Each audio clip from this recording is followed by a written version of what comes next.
Hey everybody, welcome back to the Nerd Nest. Well, actually, I guess it's not welcome back. It's welcome to the Nerd Nest. This is episode 1 of a new podcast, and I've got a bunch of buddies joining me on this. We've got Russ from Retro Game Corps. Russ, can you tell people about your channel real quick? Sure. Hi, everyone. So I mostly work on retro handheld, so emulation specifically on like handheld devices, usually like knockoff Game Boys and stuff like that. But also the Steam Deck is a big priority for me as well because it's like the ultimate handheld. So that's what I do. And then we've got the Fox. What's Hey, up, man? How's it going, everyone? My channel is The Fox. I cover a lot of x86 gaming handheld PCs. Been doing that for a long time. That's typically where I find my specialty, and you'll find me kind of twiddling around in different settings and trying to extract as much as possible with as little power as possible. Awesome. And then Richard from Fan the Deck. Hey guys, yep. So I'm Fan the Deck, Richard from Fan the Deck, and I cover Steam Deck almost exclusively, weekly deck news roundups. So yeah, check me out. Awesome. So for this show, basically, what we're just going to be talking about gaming news. Obviously, we'll be talking about Steam Deck stuff. We're going to be talking about the new Zelda information that just dropped today.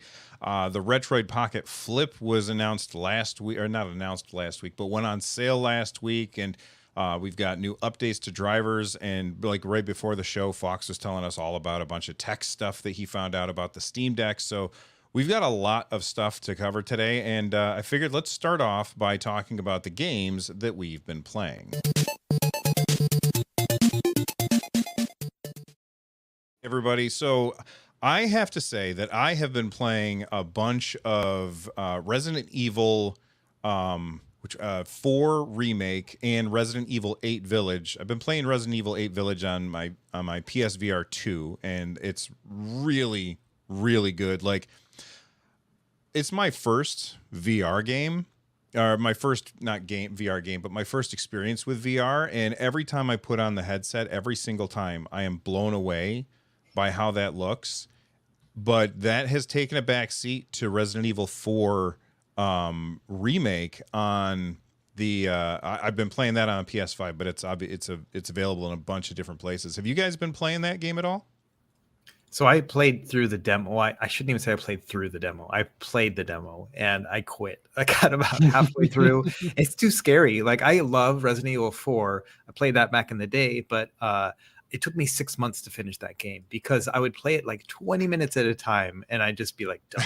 I couldn't do it, And so with the updated like graphics and everything, I could barely make it like past my first 2 encounters with bad guys. And I was like, I was getting low on ammo and I was like, you know what? I'm out. And that was it. So as much as I want to play the game, I don't have the guts for it. I don't know. I don't think I can do it.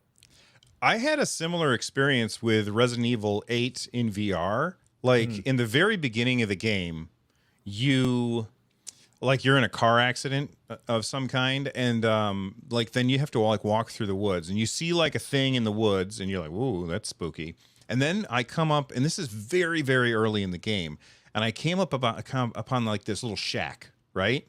And I walk into the shack, and my wife is sitting next to me, and I've got this stupid headset on because I'm playing in VR, and I walk into the shack, and I'm looking around, and my body would not let me move forward anymore. Like, I was just too scared. And I literally moved forward like an inch. And then I said to my wife, I go, I don't want to play this anymore. And, and so I stopped playing. Then my son came up and he played it, and nothing was bothering him at all. Like, he just ran through that shack and started fighting werewolves or whatever, and nothing was bothering him. And then after seeing that, I was like, okay, I'm going to give it another shot. So, Russ, what I'm going to recommend that you do is just watch somebody else play Resident Evil 4 for just a little bit, and it doesn't feel nearly as scary. And then it gave me enough confidence to go back to it. Yeah, I was actually... Okay. I also feel like it abandons sort of like the horror, not pretense, but it abandons some of like the strong horror elements pretty quickly. Like, all of a sudden you're like, you headshot someone and then you just German suplex them, right? Like it sort of gets into like the campiness pretty quickly. It's still, especially this remake, it definitely kind of amps up the horror elements and brings it back to sort of the RE1, RE2, but also there's a lot of just real campiness, real like just silliness. And I love that about it. Yeah, what's interesting is that I was testing out streaming with it the other day, and playing it on a handheld was much more palatable for me. And I think it's just because it was like small. I could like throw the handheld if it scared me too much or something. I don't know what it was, but like playing it on a big TV and especially VR, I don't think I could handle that. But I think I am going to try to play it in handheld mode, either streaming or actually like on the Steam Deck or something. Yeah, that makes sense. I will say that like I got scared by the stupidest thing when I was playing the RE4, and I opened like I don't like he can't open boxes, so he has to like kick every box in order to shatter it into pieces, right? And a snake jumped out at me, or you get attacked by chickens. And every time, like you're just looking at them, and then they come after you. It scares you. Anyway, it's a great game. true. Did you play That's it at all, Fox? No, I haven't played RE4 at all. I played RE5. I skipped on RE4 completely. I own it on Steam. So the new one that just came out, I have it. But I typically own a lot of games that I never get around to. It's something that always happens. But no, I haven't played. I've seen a bunch of stuff on Twitter about a lot of different skips that are possible, which is pretty cool, and almost like the systemic design of it a bit, where you could like shoot the bell tower and skip I a saw bunch that. of stuff. Yeah, and there's a bunch of different things that is just kind of really cool that the game reacts, so you can break sequences logically, and that's Right. pretty fascinating. So that type of stuff makes me want to play it a bit more. I do own it, and I could play it, but there's just a lot on my plate right now, and I'm just trying to tread water and constantly just release content. I just always feel like I'm behind the eight ball in that respect. I know the feeling. Yeah, absolutely. The last thing I'll say about the game is I feel like there's moments where you have to fail, and I always hate it in games where you have to fail, because I feel like, okay, I'm trying to get this done and clearly I'm getting overwhelmed, but I'm supposed to fail at this point. And because I'm failing, I'm like, I'm doing something wrong. What am I doing wrong? Oh, then you realize, no, I'm supposed to be doing it like this. And that is a little frustrating, but I'm absolutely loving this game. I think it's fantastic. And if you have a platform that it's on, and I'm sure that you do, because it's on pretty much everything except for the Switch, you absolutely should pick it up. I know that Fox, you were playing Diablo 4 this weekend. I saw you do a stream over on your Twitch channel. What's your thoughts on the beta? So I initially, when I was on it with the closed beta, there was a limited amount of classes that you can choose from, and I went with Rogue, and it was a little bit slow at first, and then there's builds that you can do that start as soon as you start leveling up a little more, you can actually start getting legendary gear. At least in the beta, they kind of dole that out a little bit earlier for you, and there are talents that can be applied to weapon sets, and those can be transmuted to other stuff. But basically, it's like for a rogue that with like a throwing dagger, it would hit and then explode sideways onto other stuff. So if there was a crowd of them, it would just like multiply. And it was just really, really cool to see that. I have always enjoyed playing as Necromancer. So when the open beta happened, I switched over to the Necromancer class, got to level 25, finished Act 1. That was over this weekend. I'm kind of not feeling the necro all that much. The build that I got some legendary gear that boosted up my blood lance, and I was like trying to just main that. So I was just like stacking blood lance modifiers and just trying to do ultimate damage that way. But it was kind of not all that great. It's cool, but it's not where I feel necromancer should be. So I'm kind of iffy on this, that my favorite class is there. So right now there are a lot of really cool things, and I want to say that my distaste for how they are using going forward with the necromancer right now, as opposed to D2, right? Because I was really big on D2 necro. There's just right now I can see like just like all the community stuff. There is a build that is op for necromancer, and it was not what I was doing. So that's the only thing that I'm kind of concerned about, is that there is min-maxing happening already in the beta, where people are like, no, you have to be this build for crowd control, you have to be this build for DPS. And while that's fine, I just wish that there was some more versatility, even with as it applies to loot and how that goes on, because you can also enchant loot with different talents that you can get through the game as well. So I'm big on it. I'm a huge Diablo fan. I played through it. I really enjoyed myself just getting the loot and stuff. And there's some surprises. Like I got attacked by the butcher out of nowhere in some weird dungeon. And I was like, oh, it's the butcher. He's supposed to be here. And I'm like attacking. I'm like, whoa, I'm going to die. So I just like running away and start potting and having all the stuff. I tend to play on hardcore mode. So hardcore mode is if you die, it's game over. Your character's gone forever. And that just really gets the blood pumping. Yeah. So when you see your health go bloop, you're like, oh no, run away, and just potting like crazy. It's like bloop, bloop, bloop, bloop, bloop. Yeah, so it still has the flavor of it. I kind of hope that, it's always a balancing act, and they don't want anything to be specifically overpowered or not. But yes, I'm enjoying it. And when I play with buddies on the full game in hardcore mode, I'm sure I'm going to still love it. But I might not choose Necro. That's fair. I know a lot of people are talking about Necro. I tried Druid, and I didn't like the way Melee felt. So I ended up leaving Druid behind and then switched over to, is it Rogue or Thief? What do they call it? The Rogue. Rogue. Yeah, I switched over to Rogue, and I like that one a lot. That was cool. And that one you can either go daggers or you can go bow, so you kind of have the two ways of doing it. I know that all the classes kind of have that, but I thought that was really good. Russ, Richard, did you guys play the D4 beta at all? I've never played any Diablo. So really? I had some roommates that played it back in the day, but no, nothing for me. Similar for me. I've played a little bit of Diablo 2. That was it. I never got deep into it like others. Okay. Yeah. See, I never played Diablo 2 because Blizzard kept delaying it over and over and over. And then by the time it came out, I had Ultima Online. So I was like, I'm playing Ultima Online instead. And then I just never got back to it. Then when Diablo 3 came out, I went on YouTube and watched like all the cutscenes to catch me up from Diablo 1 to Diablo 3. And then Diablo 3, that grabbed a hold of me, and I bought that game on PC for me and my son. And then I bought it on PS4 for me and my son. And then I bought it on Switch for me and my son. I love Diablo 3. And I know there's a lot of people who don't like Diablo 3, but I thought it was fantastic. But I really am looking forward to D4. Real quick, somebody's asking, are any of you looking at picking up Last of Us on deck? You're planning on doing a stream later today, aren't you, Fox? Yeah, it's 6 p.m. for me, so it's about what is it? About 3 hours from now? 3 hours from now. Yeah, I'm going to be streaming on Twitch. Still building shaders at 95%, but yeah, I'll be ready. To be clear, it's been building for a few hours now. Yeah, it's been going. It's been going for a while now.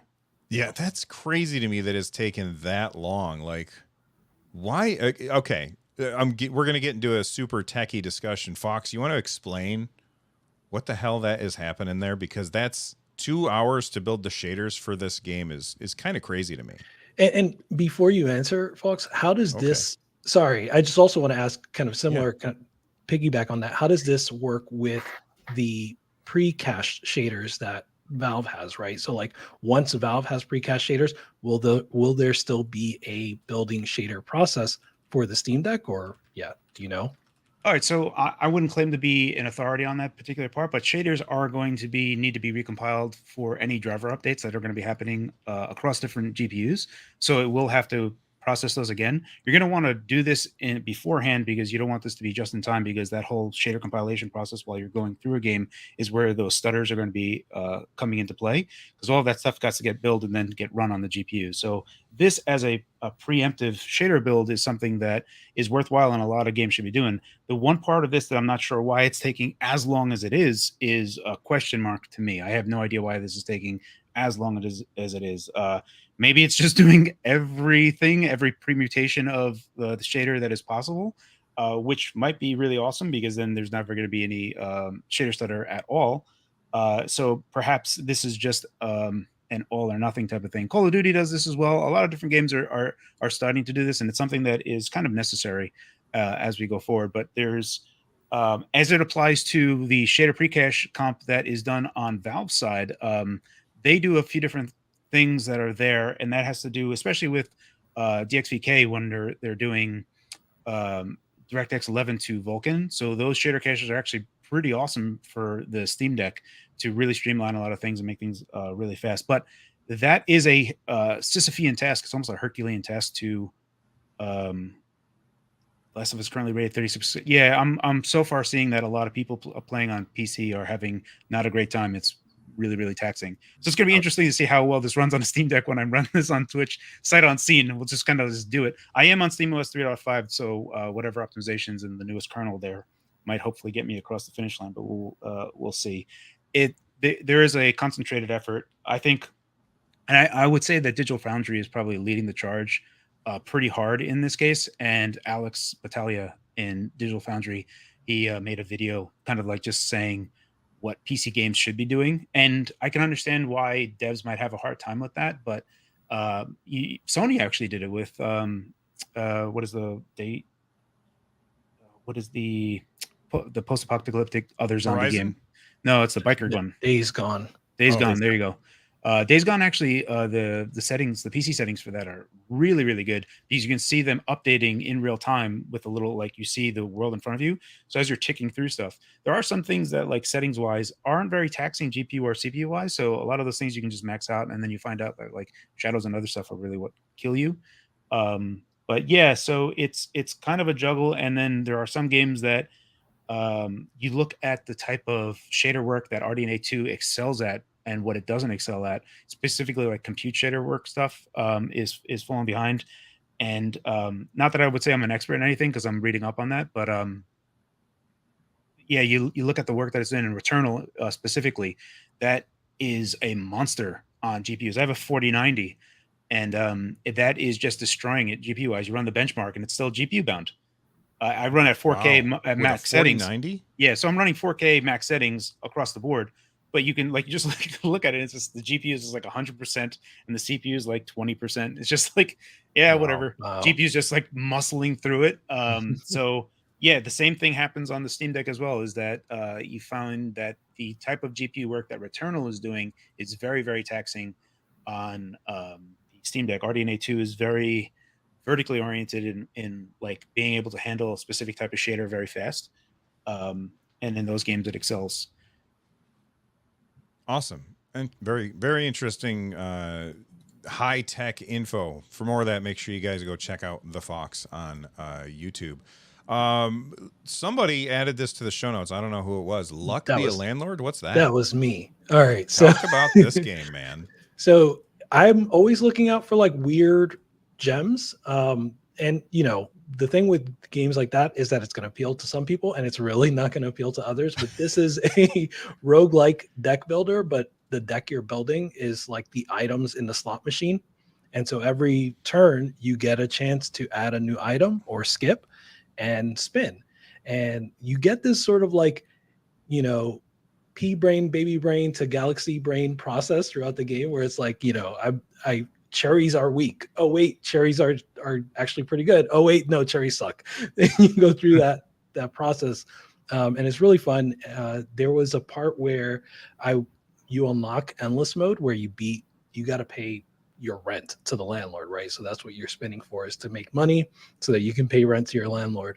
And eventually there's an end game and you unlock endless mode. And I wanted to see how far I can get, but I kind of stumbled on a build that was like, you can play this infinitely, basically. So I was able to, So you broke the game. I broke the game. Yeah. Nice. I don't want to, I want to be careful with spoilers because I don't want people to be able to stumble on it by themselves. But yeah, I broke it. That's awesome. Boy, I wish, like, I'm not a phone guy. Like, I mean, I have a phone, obviously, and I use it for phone stuff. I really don't play games on my phone. This, however, is the kind of game that I would love to play on my phone, where I could just stand there with my phone in hand, click, click, click, click with my thumb, and, you know, just mindlessly kind of play. Are you playing this on your Steam Deck or what? Yes, on the Steam Deck. And I actually went to the App Store to look for it on the phone. It's not there, but like you can see in the type ahead that other people have searched for this game in the App Store. So I'm not alone. There'll be clones, just like Vampire Survivors. There's going to be a billion landlord lucky landlord thing going to be in the. It's called Luck Be a Landlord. I said it wrong, but there's going to be a billion of those clones in the App Store, and I'm looking forward to that. All right, Russ, you been playing anything this week, or you just head down working? It's been a lot of work, just I always do testing all the time, mostly emulation stuff. And I've got a few handhelds I'm working on at all times. And right now this week I've got a bunch. And so, yeah, it sucks, but I'm at that point where I'm really just seeing, does Mario Kart on the GameCube work on this device? And that's where I'm at right now. Well, we'll probably have something to talk about with GameCube and Mario Kart on devices to talk about later on in the show. But since you brought up handhelds, we might as well move on to the news.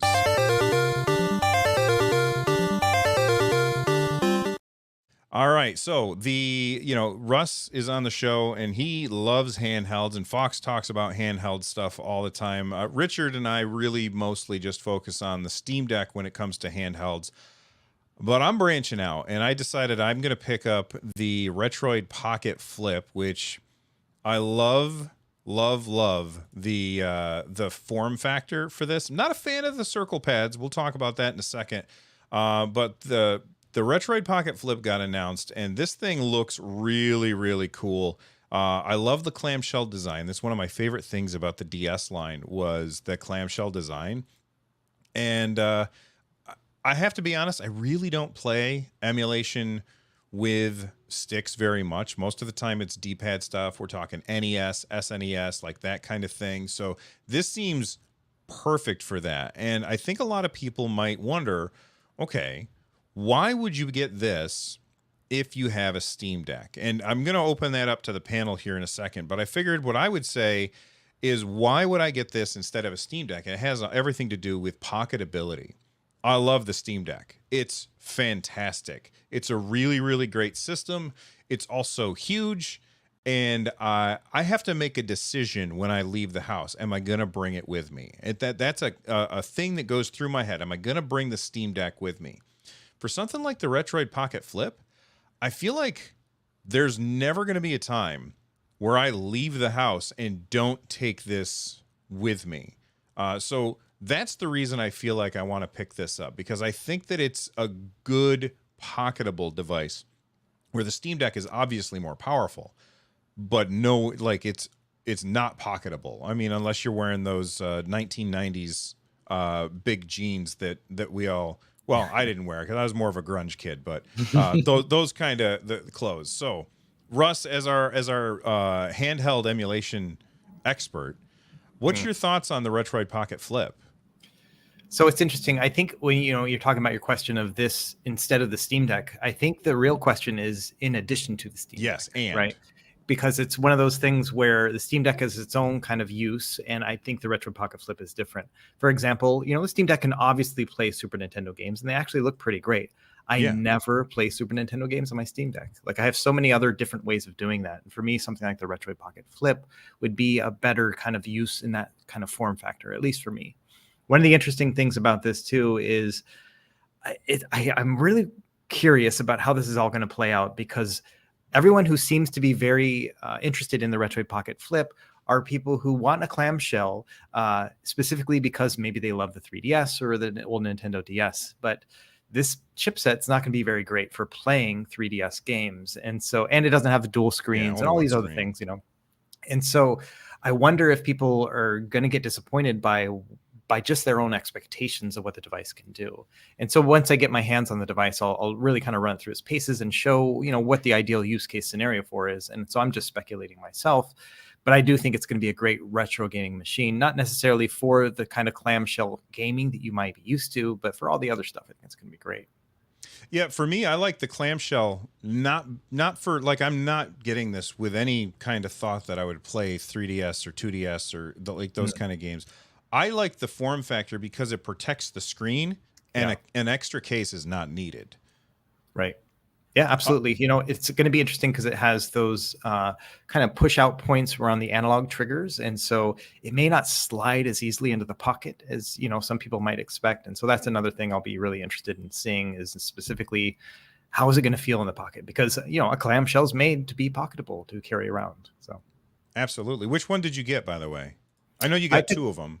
Yeah, I picked up the watermelon one and then the Super Nintendo style one, the 16-bit one. Seems like the watermelon is a must. I got watermelon as well.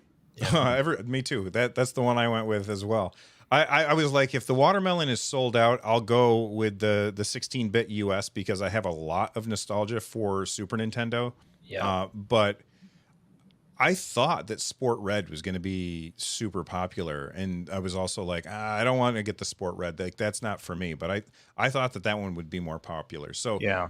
Richard, you just said that you got the watermelon one. No, I saw Fox nodding, and I'm like, oh, I think everyone's got a watermelon. I didn't pick one up. I thought about it. That's I think the circle pads are not for me, so that's a big hindrance. I like the clamshell, so otherwise I would have been into it, but I just can't deal with the circle pads. And I do want to emulate like dual analog PS1 or N64. So even with sort of retro games, I think this chipset will cover that generation. Yep. Okay. So that is something I would want to play, and I don't think this would be a good fit for me. Yeah. What about in you, terms of like, Fox? Sorry. Go ahead, Russ. I was going to say, in terms of emulation, what we can expect from this chipset, it's going to play flawlessly all the way up through PSP, basically. And so that's going to be a very authentic PSP experience because it'll be the same aspect ratio on the screen, and you'll have that slider analog nub. And so it'll be kind of close for PSP, for better or for worse. So I got the watermelon one. I was like an hour late, but I still managed to pick it up. I was always worried about that because last time I was like an hour late and all the discounts went away prior. So, but yeah, I got the watermelon one. I'm actually looking forward to the circle pads just because we have been looking at like Switch-like analog sticks all the time. And it's like, well, how are these actually implemented? In what way are these implemented? Then, the hall-based stuff started coming out and that was really cool. And they're seemingly like diverging in weird ways and just implementing weird ways of how the analog input is being implemented. And not a lot of times I'm very on board with it. Just very oversensitive. So these circle pads I'm looking forward to because these are the first implementations that I've seen. I'm also interested in how they're actually achieving the clicking thing. Is it like just a button that's underneath the stick itself, or is it actually integrated into the stick? So how that is all going to line up. But clamshell superior, and a lot of people don't like to admit that. And this is a war that's gone on for years now, like they're going back 10 years, and I'm full on clamshell. I'm also a keyboard warrior on these devices, and that's something that we won on the GPD war in 2015. So that's you can't. A clamshell is you're going to have more available screen real estate inside the same volume size. Mm-hmm. So you're going to have a bigger size screen or a smaller device if you're using the same size screen. So in terms of pocketability, you don't have protruding analog sticks, and then you're going to like pull out your pants pockets every time an analog stick just catches out, and then you have your pant pocket sticking out. It's just I don't really get why people love the PSP Slate form factor, the candy bar form factor so much. I know why. It's just a very gamey looking thing. Sometimes people are like, oh, that's a gaming thing, and that should only be gaming thing. So when you see a clamshell and there's a keyboard on it, it's like, what's that for? I don't know. Clamshell superior. That's all that there is to it. Well, I also think that another good thing about clamshell is the angle at which you hold the system, because that when you're holding the base of the unit like kind of flat, and the screen of the unit is at a more of a tilted angle, I feel like it's more ergonomically, for me, I think it's more comfortable that way. It's generally the case. The device is pivoting to you as opposed to you pivoting towards the device. So either for like the clamshell ones, you're going to be pivoting your wrist in a certain way to accommodate your eyeballs versus the screen flipping, whatever. Clamshell superior. There's like every which way you can look at it, doesn't matter. I'll have this debate and I'll die on this hill. He'll die on this hill. Tweet at him. He is at the Fox. Are you at the Fox? I don't remember. On Twitter, it's my name, so it's he's at Carrie something. I don't know how to say your last name. I just know how to spell it. Yeah, it's some Eastern European last name. But you should definitely do that. You should definitely do that TED Talk.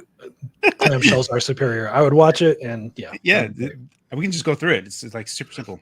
Do you have a green screen? I think we should put you on a green screen with one of those TED Talk logos behind you. That would, like, people would click on that thumbnail. Clamshells are superior. Welcome to my TED Talk. There you go.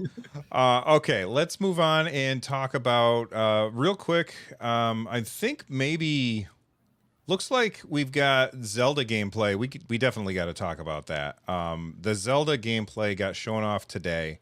Mr. Aonuma a year to the day. Like the last time that we got to see this guy was exactly 1 year ago today. And then today he came out and finally showed us some gameplay of Tears of the Kingdom. I don't know about you guys, but Breath of the Wild is my favorite game of all time.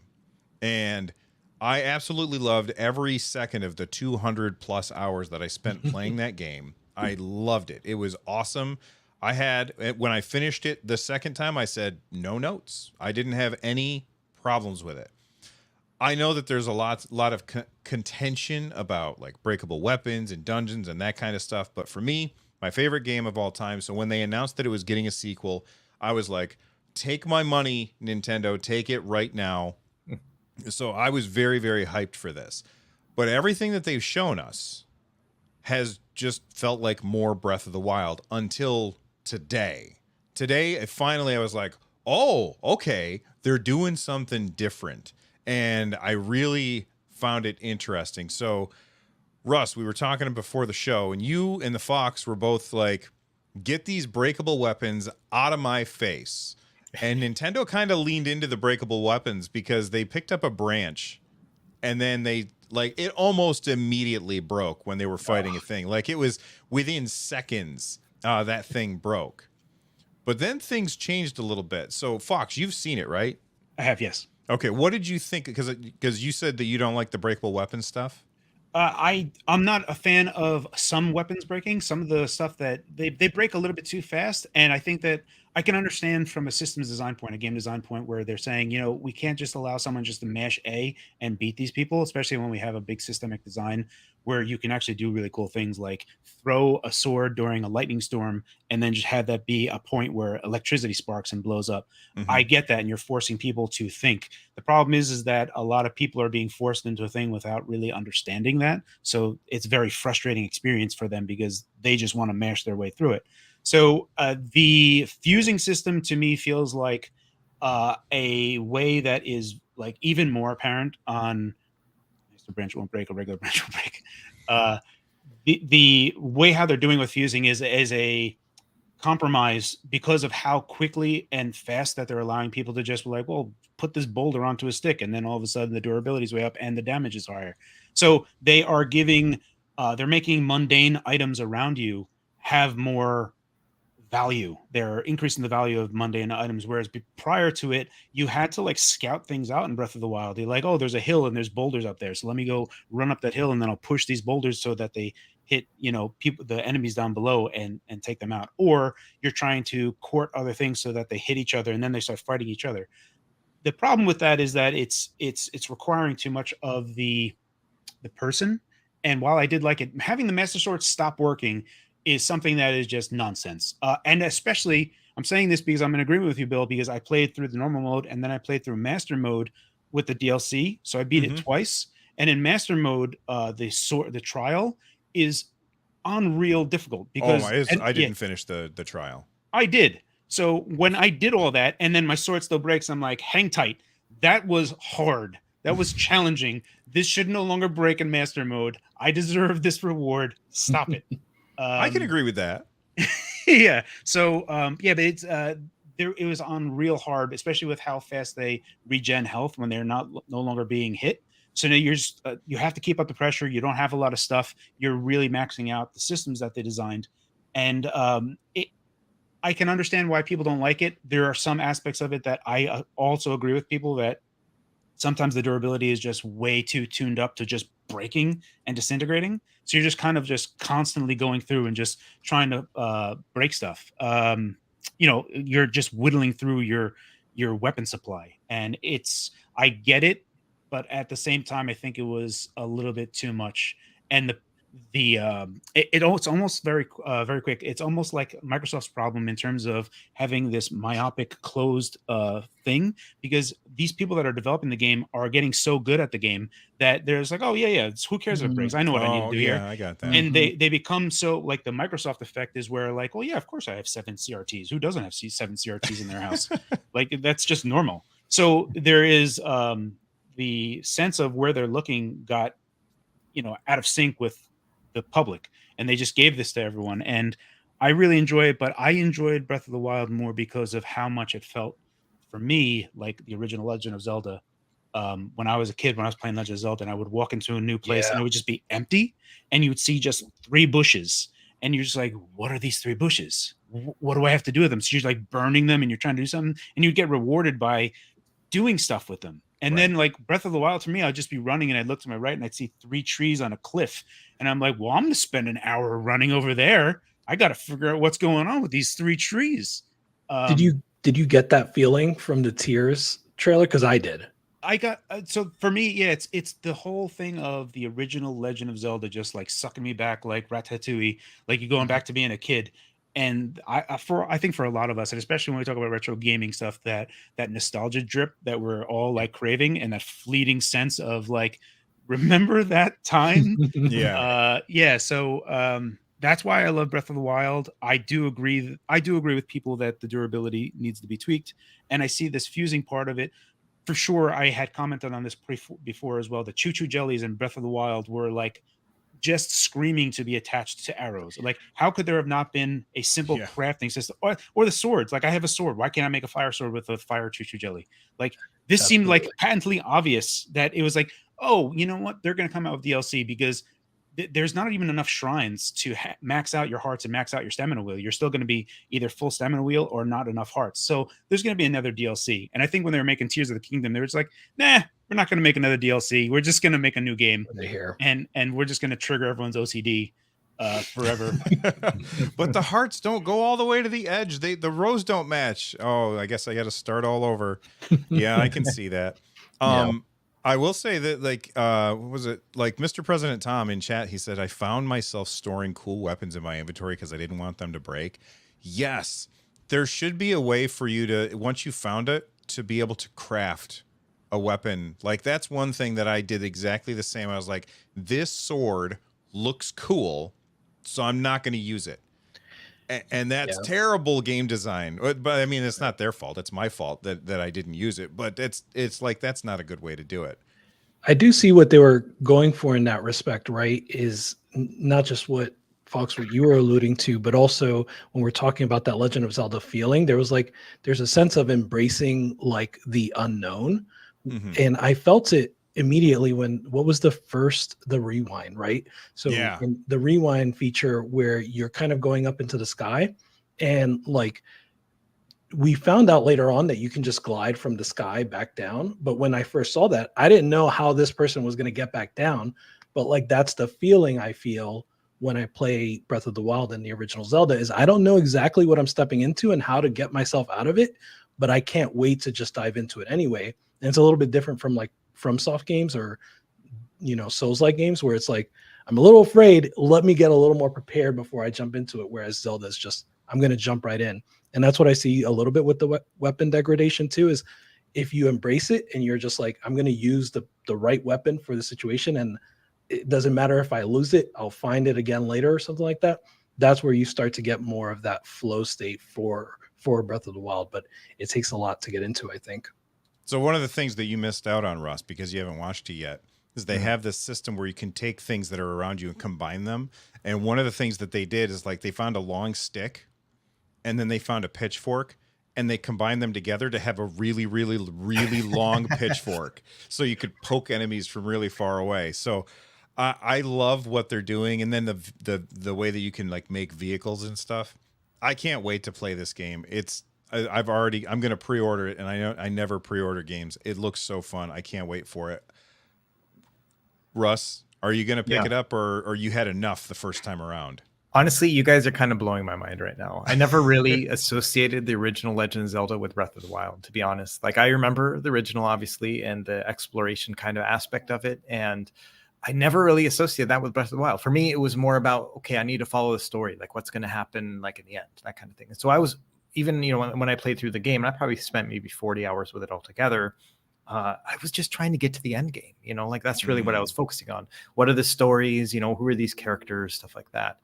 I never really thought about the moments in between. And I mentioned earlier before we started, but I played Breath of the Wild on the Wii U emulated on my PC, and that was so that I could run cheats, so that I didn't have to worry about stamina or my weapons breaking or even dying. I didn't want to deal with any of those kind of things, or like have to cook. Like I didn't want to do that. That's work, and so I just wanted to get through the next part. And now you guys are making me think that I got to start all over and like actually enjoy those moments in between. So kind of my mind's getting blown right now. If you do start over, do it in master mode, because the fact that the enemies regenerate health if you don't pressure them makes the game infinitely better, in my opinion. Okay. Yeah. You got to keep the pressure on. Yeah, it really forces you to embrace the systems that they have created. Yeah, it becomes, you have to just appreciate it and just like, okay, you know what, maybe I'm wrong in this, and go about it. But I'd still agree that some things just shouldn't break. The Master Sword should never recharge. It shouldn't happen. All I'll say is that I like your solution that once you finish that really, really difficult task, to make it to always work. Like I think that's a good happy medium. I like that the weapons break because it forces the user to change their gameplay style because the weapons play differently. But I also understand why people didn't like that, because it is frustrating if you're in the middle of a fight and your sword breaks or whatever it is that you're using, and you're like, oh, shoot, I don't have any more. Now I have to run. I don't want to run away. That feels like I failed. And I totally understand how that can be really frustrating. One more thought on that. I think that they learned a lot, right, from Breath of the Wild, and Fuse is one example of how they're solving that problem. But Fox, as you mentioned, one of the problems there is just the player understanding what they're supposed to do. And I feel like they really took that into heart. I felt like with the fused weapons, the fact that enemies can have fused weapons too is a way to show the player, like, look, this is what you're capable of. And it also kind of solves a balance problem too, right? Because fuse makes you a little more powerful than you were in Breath of the Wild. But now the enemies are right there with you. They're right there powered up too, because they can fuse weapons as well. Do you guys think we'll have dungeons? That's what I was just about to say, Bill. So shrines were like deconstructed dungeons. There were some really cool shrines that were just like, oh, that was very clever. That was probably in a dungeon that was ripped up shreds and made a shrine out of. Yeah, for sure. I don't even remember seeing shrines when the guy was like diving down. I don't remember seeing any shrines when he was diving down. So hopefully they have doubled down and went to making dungeons.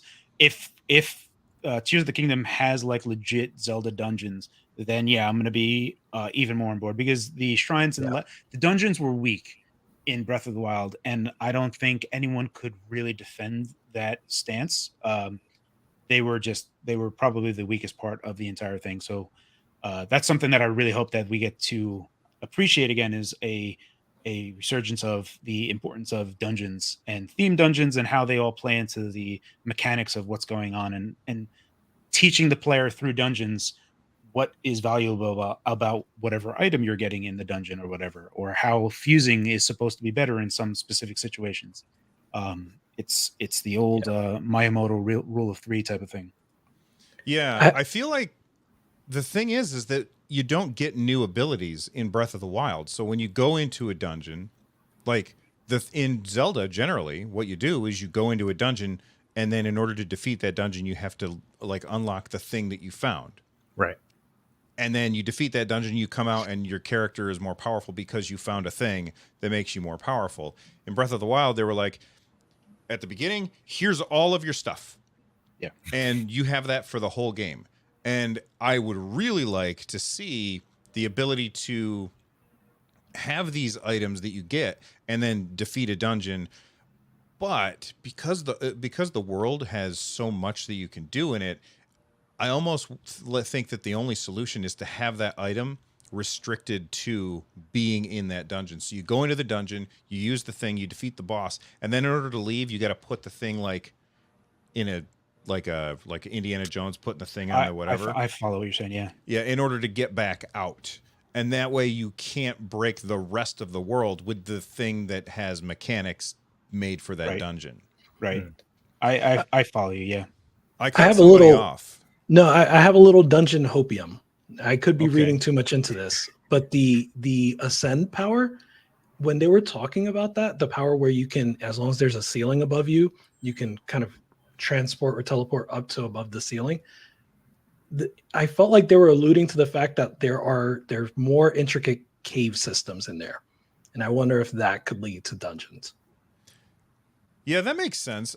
Like he also said, you know, there's exceptions to this, the ability to go up through the ceiling, which it wouldn't make sense for you to be able to do that in a dungeon, because if you could, then you could just leave the dungeon, like go through the roof, and now you're out in the world again. So Right. that makes sense that you would use it in the dungeon, but you can't go through the top of the dungeon.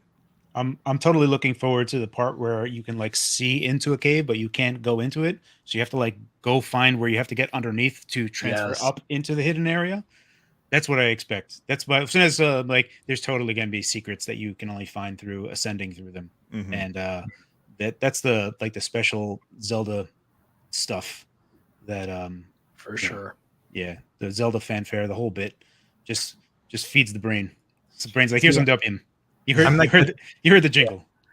I'm the total opposite. Like when I was watching that gameplay footage right there, it was the first time I ever seen it, right? And I was not thinking to myself, oh, how can I craft this or do that or whatever? I was thinking, why is Link there? What happened? What's the story? You know, like those are the things that I'm interested in, is like hearing how that all came about. Like, sure, you can go through a ceiling, but where did that power come from? You know, like that's what I'm thinking about. Nothing about the answer actual to you, mechanics. Russ. Yeah. The story that they tell you in Breath of the Wild is not the story. The story is your story of what happened to you on your playthrough of the game. And the story of what happened 100 years ago or whatever, right, that's not nearly as important, which is good because it is weak. Like the story in Zelda is super, super weak. Like it is just like, oh, there's a bad guy and there's a girl who has a power to stop him, so he kidnaps her. It's like, it's a really weak story. Yeah. Oh yeah. You almost get the feeling it's like, what if paper, rock, scissors was divine? Right. We'll call them Triforce. That's right. Yeah. No, that's true. I've always been the guy though that follows the story. Like BioShock's a great example too. You can do some very unique things in the gameplay with that, and I did none of them. I just wanted to know what happens when you get through the end of the story. That's one of my. Go ahead. Oh yeah, BioShock. The ending. When I saw that, I literally had the like. I was just like, yes, no. when it opened up the door and it was written on the wall. I'm not going to say what it is because there's a lot of people who never played that game. It was written on the wall, and you were just like, that's one of my all-time favorite gaming moments of my entire life. That realization. So good. One of the best moments ever. And I know a lot of people hate BioShock Infinite. I loved the ending of that too. I thought it was awesome. Yeah. BioShock 1 though is like definitely on one of those games is just really high up there. It's on a pedestal of just absolutely, like when you're playing through it, I think at the time you have to be there, and it's like one of those things where games are diminished by having outside knowledge, and you really have to go into them blind. And there's a lot of things like Dark Souls is better without knowing anything, because learning how to play the game is a part of the journey of enjoying the game. So if you just read guides and stuff, you're kind of forfeiting some of the enjoyment that you would get out of the game. And the go along with the spoilers of that is definitely don't read into it. Definitely play that game as soon as you possibly can.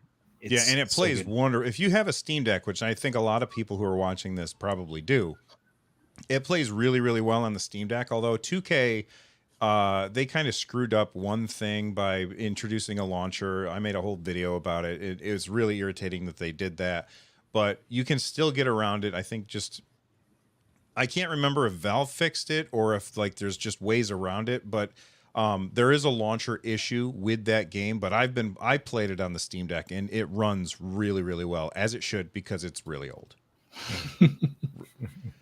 All right. Speaking of things that are really old, E3 is really old, and I think it might be on its last legs. Wario64, he's got a couple of tweets that he posted yesterday. I think it was yesterday and today. The first one was that Ubisoft is pulling out of E3 2023. This is the quote from VideoGamesChronicle.com. We've made the subsequent decision to move in a different direction, and we'll be holding a Ubisoft Forward Live event on the 12th June in Los Angeles. And then he tweeted this out today, that Sega and Tencent are also skipping E3 2023. This is coming from IGN. IGN also reports numerous individuals in publishing/PR hadn't heard of anyone who was planning to attend for sure, and also said there's a significant lack of communication from ESA/ReedPop. Real quick, for those of you who are unaware, ReedPop came in. They're the people who plan like PAX shows and stuff. And ReedPop came in and they took over planning of E3 from the ESA, because ESA is apparently very bad at it, and ReedPop has shown that they're good at doing conventions and stuff because they handle PAX and everybody loves PAX. So I mean, E3 has been struggling since before the pandemic. And then the pandemic hit and it just fell on its face. It fell down the stairs. It found another flight of stairs and fell down there. And now it's just laying on the ground and everybody's walking away. Do you think we ever have an E3 again? Russ, I'm going to start with you. So I saw a tweet earlier today that, well, I should start actually by saying that I've always wanted to go to E3 just from back in the day, you know, and I've never actually been, and it's just like a dream of mine. But I really think, and I saw a tweet about this too, is they should just make like an LA Games Week. And everyone just goes to LA and they can go to all the different places, right, to see these things. E3 kind of was that umbrella for a long time, but it seems like everyone wants to do their own thing. So they make it something like, if you guys ever have attended like CMJ in New York City, where they had like this whole week where it was just all these concerts, and it would be by record label. And so you could go to one record label showcase and watch like 5 bands play in one night and then hop over to another one. And so it's just like this kind of organized event, but still using all of the venues that they had there. So I'd love to see E3 be something like that. What about you, Fox? Yeah, I mean, to what Russ is saying, I think that the industry might be aligning to what Russ is alluding to, because if you look at the conferences that are being held by Microsoft and now Ubisoft and the venues that they're going to be taking place in, they are relatively in that area around where E3 was. So I think that, especially now that COVID's over, everyone's kind of getting back in alignment and we're getting back to a sense of normalcy of the regular schedule of things. Whereas COVID really threw a wrench in the works in terms of timing for everything, development and everything. So that was a thing that everyone had to pivot around. And I feel like we're getting back on track. And it really is unfortunate. And I agree with Russ as well, that I had kind of a chance to go to E3 when I was really young, but I was just too young. And I couldn't go. And then they all came back. So it was a video game store that went to E3, and I was buddies with them. And they all went. All the employees went there, and they came back. They're like, oh, "It's amazing! It's the best thing I've ever seen." Couldn't believe it. And I'm like, "Oh, it sounds great!" And now it's gone. So yeah, there's a bit of regret that I never had. I mean, I never really had a chance to go, and when I did get a chance to go, like PAX really started to be the thing. But yeah, so I'm in total agreement with Russ here. I almost see the fringe of that happening anyway, and these titans of the industry kind of just saying, well, you know, we can just do our own thing and we'll just all align to this schedule, because you still see it to be like the second week of June kind of where a lot of these events are taking place. But I think that they realize how important that was, because it's something that I don't think there's not one person that I've read that were like, oh, good, E3's gone. No one's like stoked about it. It's because everyone was always looking forward to it. Like, who didn't look forward to E3 when everyone was going to show their stuff and you had like something to look forward to, and it was the place. So I personally think it's happening, and it's happening behind the scene, and it might take shape. But yeah, still pour one out for E3. I do feel sad. I think we'll still have that. Going to E3, like I think that's pretty much dead. But I think that the better experience, having never been to E3, even though I always wanted to go, my day job is I'm a teacher. That comes at state testing time. There's no way I'd ever go, at least for not another, long time. So like, that's not something I could ever do, but, we'll still get to watch all the stuff. Like, everybody's going to be making announcements around the same time. And we have, like the summer games, summer game. What's it called? Summer festive games or get the Jeff Keighley thing. Oh, the Game The Awards. Game Awards? No, that's at the end of the year. They do a Right. summer thing too, all summer long, where they do announcements. I can't remember what it's called. I'm sure somebody in chat remembers what it's called, but the Summer Game Fest or something like that.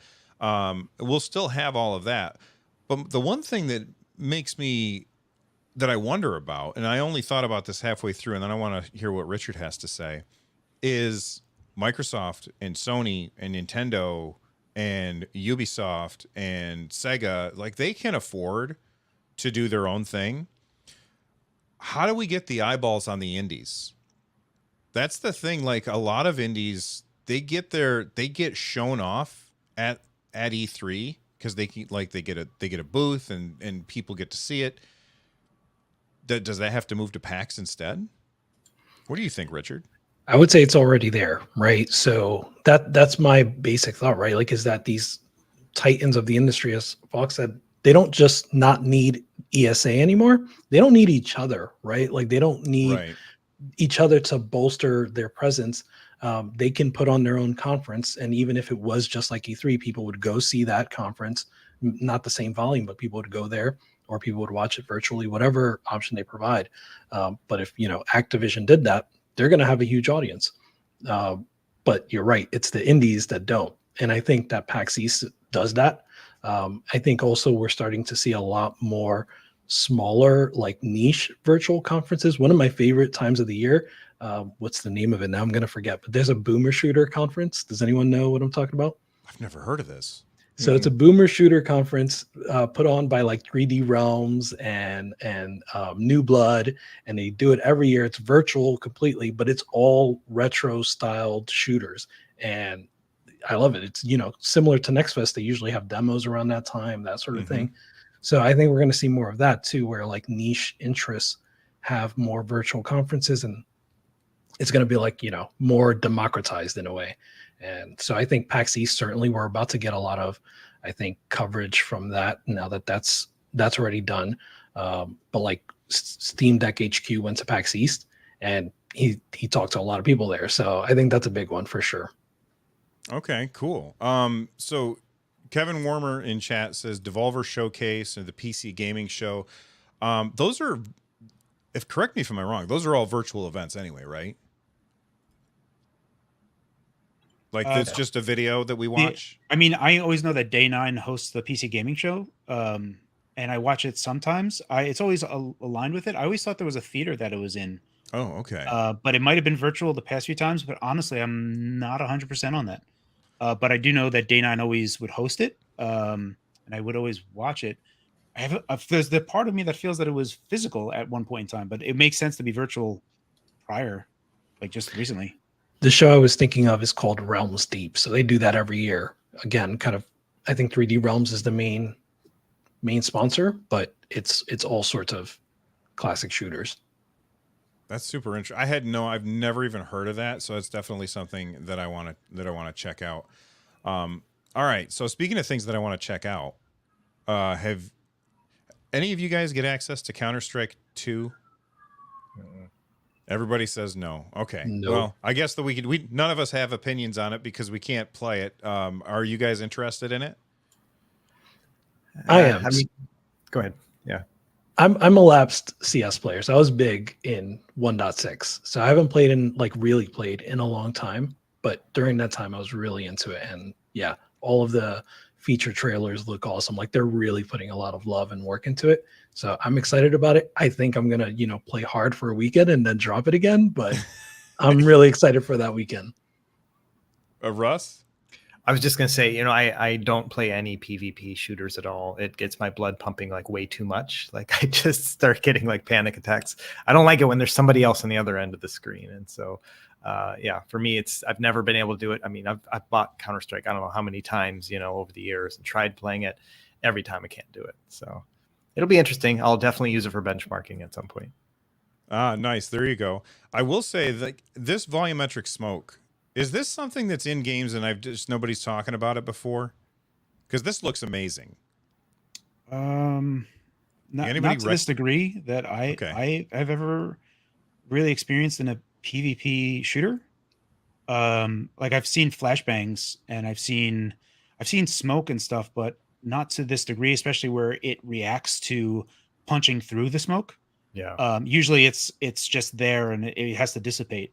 So the reactive smoke, I don't think I've ever really seen. But I don't, not that I'm like a big person on that type of stuff. So it's not that this CS:GO or CS is just very, very hardcore. So I was like, I have to get hardcore before I can even touch the game. And I just never approached that level. So it was always, there's like games that I'm good at and I'll approach that. But if I'm not anywhere where I feel like the community is just super hardcore and they're just going to just toast me up. Like you had mentioned Ultima Online earlier in this segment. I played Ultima Online for like a day and then I got PK'd immediately. And I'm like, well, this game's not for me. This guy's level 50. I just started. Whatever. I'm already too late to this game. I'm not playing anymore. That's fair. Yeah. Then I went over to like EverQuest and E2 and stuff.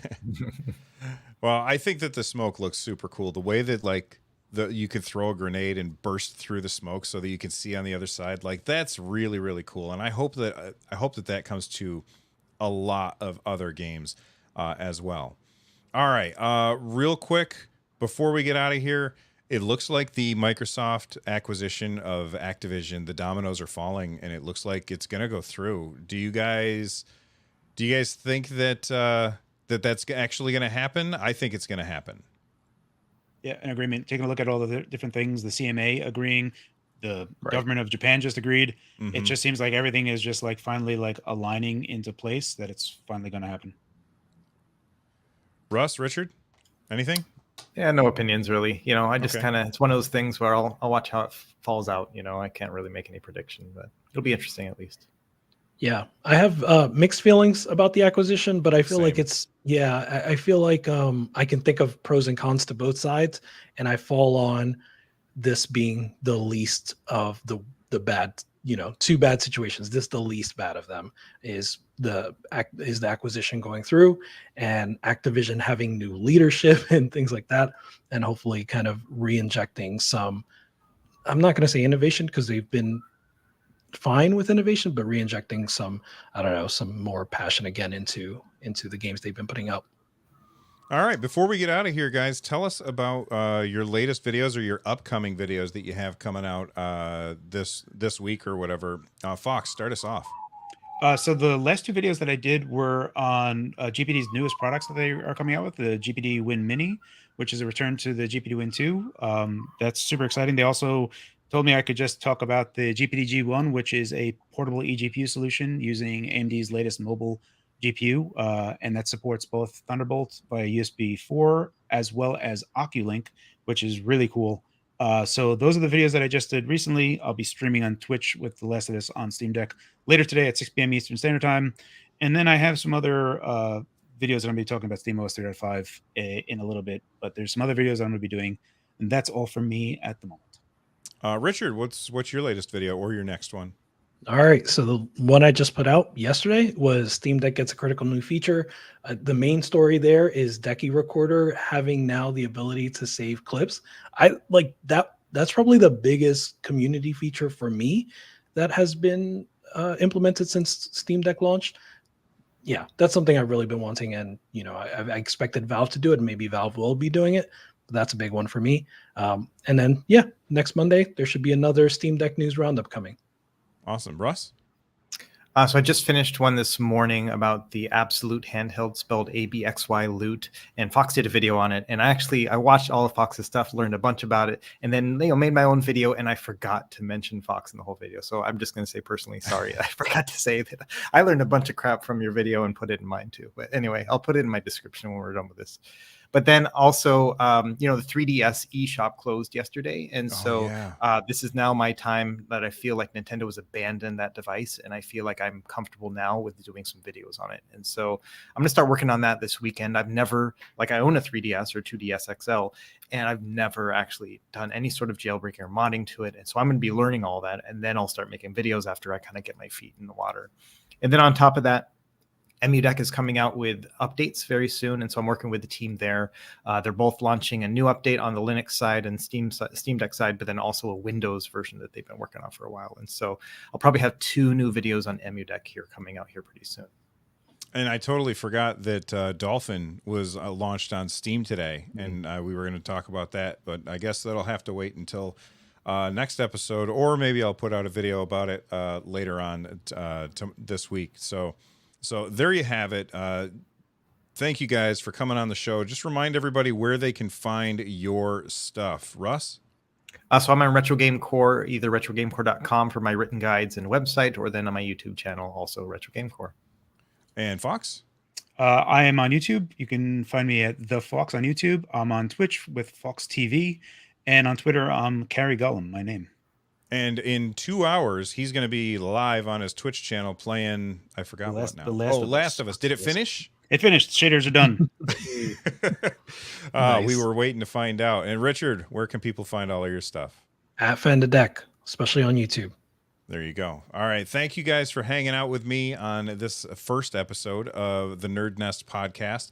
If you enjoyed it, make sure that you click on that like button. If you want to listen to it, look for it on Spotify soon. Like, it's not there yet. It's going to take me some time before that actually starts to show up, because all of the podcast places are very slow to let that stuff come out for the first time. So make sure that you check that out, or look in the description to find all of that stuff. And I just want to say thank you to all of the channel members and patrons who support the show. You guys are awesome.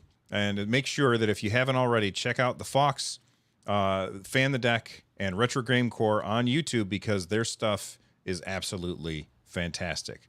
And watch this video right here if you're watching this on YouTube. Bye, everybody. See ya.